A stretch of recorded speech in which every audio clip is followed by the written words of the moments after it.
मैं अपनी कहानी का मेरे दोस्त दूसरा भाग स्टार्ट करने से पहले मैं आप लोग को हाथ जोड़कर नमस्कार करता हूँ, प्रणाम करता हूँ। आप लोग मेरी कहानी को देखें, समझें, उस पर विचार करें।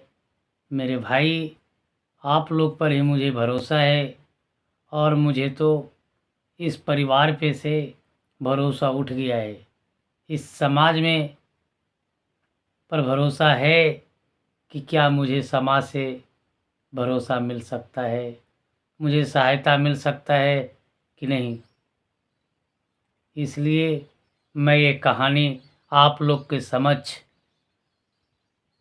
रख रहा हूँ कि मुझे देश, राज्य, सरकार से मुझे सहायता मिले। मेरे भाई, मैं उस दिन की कहानी बता रहा हूँ जिस दिन में मुझे उतना ज्ञान नहीं था, उतना मेरे पास ताकत नहीं था, उतना मेरे पास कुछ भी नहीं था। मान लीजिए मैं 6-7 साल का होगा, 8 साल का होगा। उसी दिन आज से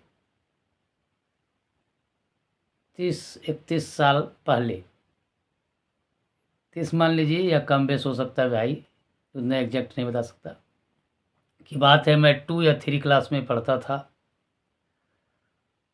उसी से इसे चले आ रहा है कि मेरे पिताजी के साथ क्या हुआ, मेरे परिवार के साथ क्या हुआ, ये मैं आप लोग को बता रहा हूँ। मेरे भाई, मैंने जब से होश संभाला तब से मैंने देखा कि मेरी माँ को कोई इज्जत नहीं करता है। उसी घर में सब लोग पूरी ठाठ से रहते हैं। मेरी माँ से हर हमेशा लड़ाई झगड़ा कुछ ना कुछ होता रहता था। मैं सरकारी स्कूल में पढ़ता था। सरकारी स्कूल से पढ़ के आता था।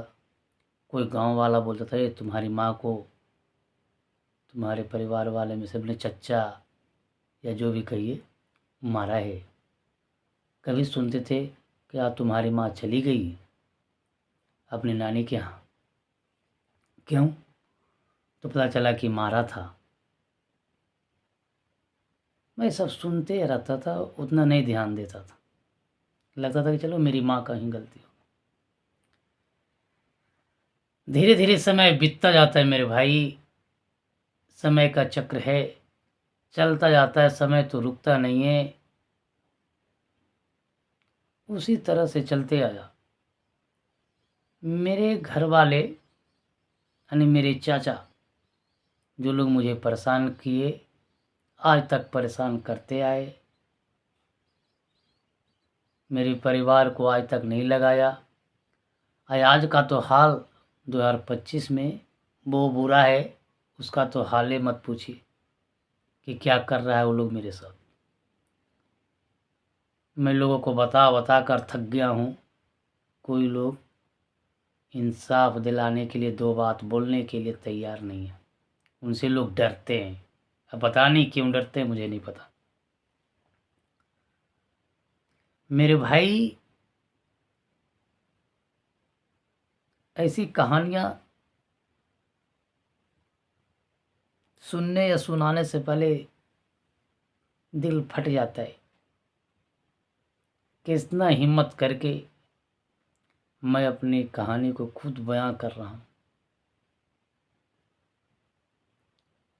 मेरे भाई, ये बनी बनाई मनगढ़ंत कहानी नहीं है, मुझ पे बीता हुआ एक पाठ है।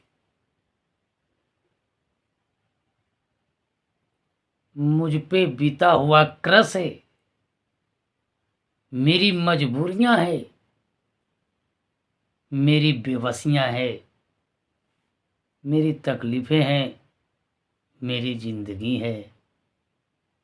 मेरी सुखी है, मेरे लिए चैन है, सब चीज़ है, ऐसे ही मैं जी रहा हूँ।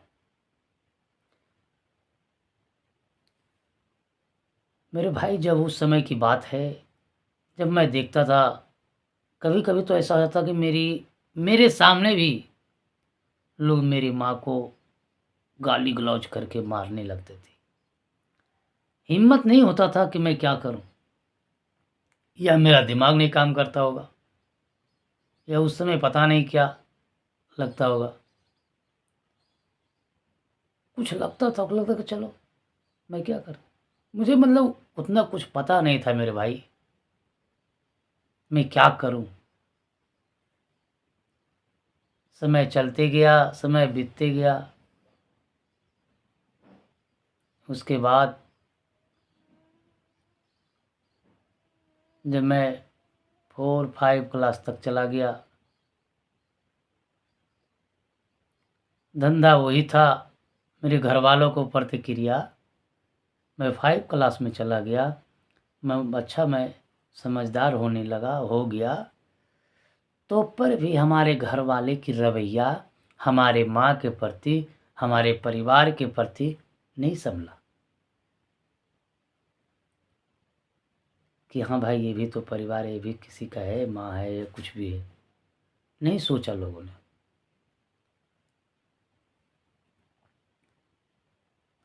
उसी तरह मेरी दादी मुझे बहुत सपोर्ट करती थी।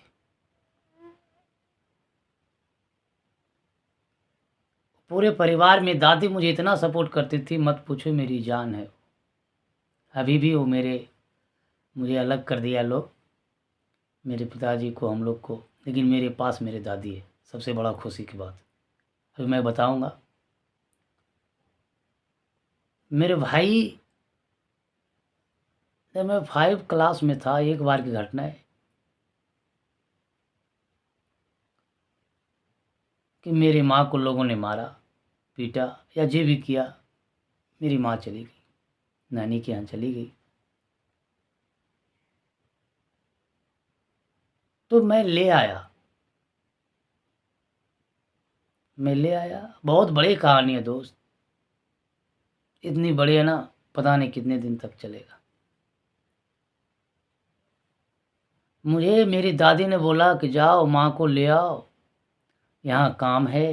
अरे मारा चाहे पीटा चाहे चला गया तो आओ, दिक्कत है, जाओ माँ को समझा बुझा के ले आओ। उन लोगों को कभी नहीं कहा। उन लोग तो बोले आएगा तो मारेंगे, उन लोग ऐसा कहते थे, फिर मारेंगे। मैं डरता था, फिर भी मैं दादी को कहने पे गया और अपनी माँ को बताया, समझा। बोले दादी, बोले चलो अपना घर, क्यों यहाँ आ जाती हो बार बार। मैंने उसी दिन से हिम्मत जुटाया दोस्त। दादी के कहने पर मैंने ठान लिया कि नहीं, मुझे माँ को यहीं ला के रखना चाहिए। सही बात बोल रही है दादी। तब से मैं गया नानी के यहाँ, मैं माँ को बता के समझा के मैं घर ले आया। मुझे डर भी था कि चचा मारेंगे, चाचा जी मारेंगे ज़रूर। खोज रहा था, किसी को पता चल गया उनके कानों में किसी के ज़रिए कि भाई मैं लाने गया हूँ, अपनी माँ को लेके आया हूँ और चुपचाप बैठा हूँ। खोज रहा था मारने पीटने के लिए कि फिर मारेंगे। किसी तरह से बात संभल गई, उस दिन तो नहीं पिटाया। फिर मेरी माँ को ये 2 दिन 4 दिन बाद उसी तरह गाली गलौज ये सब होने लगा। मैं कितना सहता भाई। मैं नहीं रहता था, माँ चली जाती थी, मैं रहता तो बचा लेता, बता देता। मैं सरकारी स्कूल में पढ़ने चला गया।